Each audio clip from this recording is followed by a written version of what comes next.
I'm Allison from Learning at the Primary Pond. I'm a literacy specialist, and in this video, we're going to explore some practical ways to help you make time for literacy centers, even if your classroom schedule is pretty packed. Before we dive in, if you haven't subscribed to my channel yet, it would mean so much to me if you did that, and then also hit the little bell so that you don't miss out on any of the brand new videos I post about teaching literacy. Okay, so when I'm saying literacy centers, what I actually mean is some type of independent work where kids practice literacy skills that you've already taught them, either in whole group, small group, or a combination thereof. This could be something where you have kids physically moving in physical stations. It could be where they have different activities. Maybe they complete them at their seat or somewhere in the classroom. It could be where you have them, have certain tasks that they have to complete and then they get a choice. I've done that too. So when I'm saying literacy centers, just know that I don't mean one particular system that's perfect. I just mean whatever system that's perfect for you and your students. Now, whatever you call literacy center time, the point of it is that kids are getting that practice, right? Because we don't want to teach something and then maybe give a little guided practice, but not have the kids ever practice it independently. They need to have some time to practice what we're teaching them. But also, we need to have some time to pull literacy small groups. So it's important that our kids are engaged in meaningful, productive practice activities for their own right, but also so that we can focus on the small group that's in front of us to provide that differentiated instruction. So literacy centers are, very valuable. But at the same time, personally, I feel like they can be the most challenging part of the whole school day, or at least of my whole literacy block, right? Especially teaching primary, it's not always easy for them to work independently. And the other thing too that we're really focusing on in this video is you might have a lot of other stuff that you have to teach. So you might feel like, well, I don't really have much time or any time for literacy centers. But as I've said, it's super important. So we're going to talk about how you can actually make time and make your center activities such that, they can be done quickly. They don't have to have, a certain extended period of time. You can have kids switch activities seamlessly. We're going to talk about how to make that all happen so that you can get that valuable practice time in. Now, I would love to hear from you in the comments if you feel like literacy center time and maybe your literacy block as a whole just feel rushed during the school day. Just type the word rushed in the comments so that other teachers know that they're not alone. It can really just feel like such a hectic, frazzling time during the school day. So type rushed if you feel like that. One thing to know is that you can implement literacy centers whether you have 20 minutes or an hour. Now, if you got an hour, that's great, but I might also caution you if you teach primary, you might want to break that up into 2 30-minute chunks just because it is hard for most kids to sustain independent work for a full hour at that age. But again, in this video, we're really focusing on the opposite scenario where you don't have enough time. So yeah, if you have 20 minutes, 15 minutes, you actually can implement literacy centers because that still gives you enough time to meet with a group, maybe 2 quick groups, and provide some differentiation. Literacy centers are not an all or nothing thing. You don't have to have this full perfect system with all the time in the world. You can still implement them with a little bit of time. So I'm going to share some different activity examples to just kind of help you picture what that would look like, because then if you have a limited amount of time, you might be thinking, well, are the kids actually going to be getting anything done, right? So here's an example from my kindergarten literacy club. I'm going to show you in this video a couple of examples from the kindergarten literacy club, first and second grade literacy club. Our members get brand new centers and small group resources on the first of each month. So definitely check that out in the caption if that's something that would be helpful to you. But anyway, this is an example of a kindergarten literacy club activity. I believe it's from the March 2024 resources for our members. And so basically kids are looking at a spring scene. They can eventually color it if they have time, but they are writing sentences with or without sentence starters. We offered both options about this scene, right? And so if your literacy center's time is short, maybe they get started, maybe they don't finish. It's not a big deal. What I do is I have them have a folder. I have them keep a folder just for literacy centers.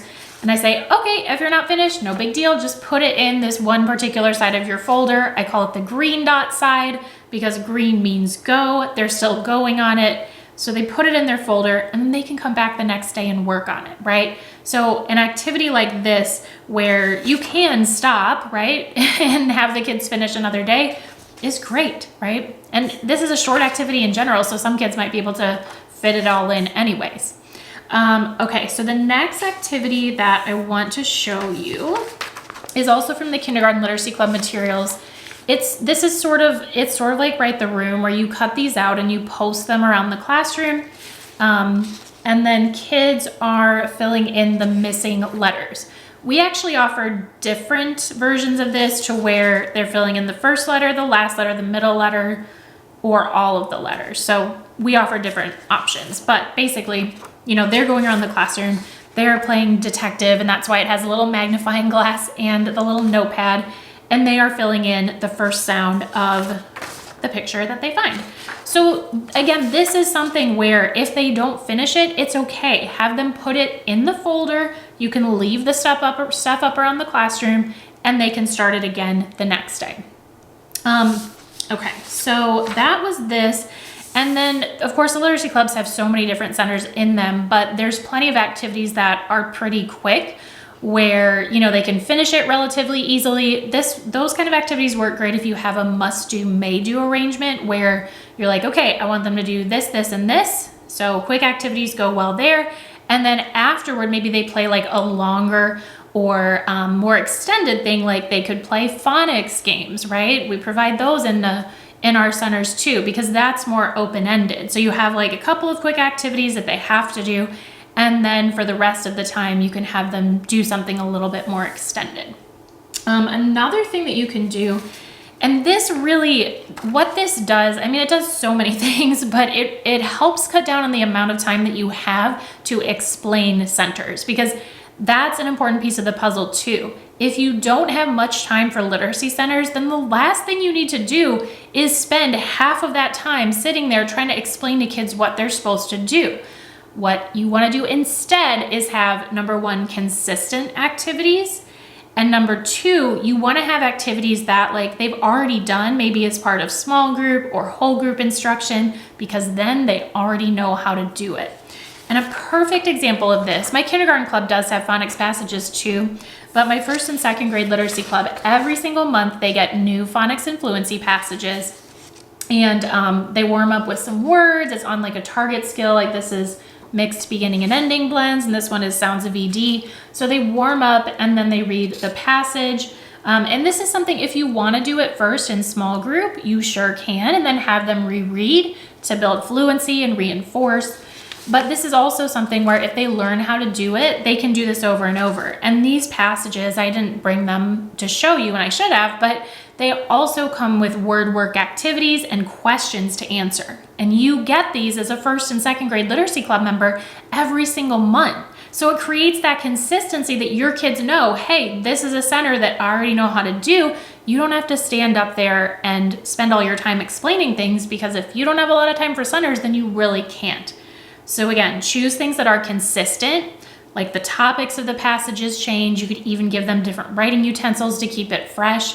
But consistency is not a bad thing. You know, sometimes we think that it's going to bore our kids to death, but it really doesn't. Kids like consistency, and you can add little twists here and there to make it exciting. So consistency, and then also, like if you're doing stuff in small group, like reading a decodable text, have them reread it for independent work. And that will, again, also cut down on the amount of time that you spend explaining all these centers. All right, I hope that these ideas were helpful. Of course, let me know if you have any questions. And I was showing you materials again from my kindergarten literacy club and my first and second grade literacy club. The literacy clubs only open up twice a year. So depending on when you're watching this, it's likely that the clubs are probably not open, but you can get on the wait list. So if you are on the wait list, A, you get some goodies throughout the year, but then B, you also are the first to know when the clubs open. So check out the caption of this video for the wait list. And of course, if you have any questions, let me know. Thank you so much for watching. Before you leave, don't forget to hit the like button, subscribe, and I'll see you in my next video.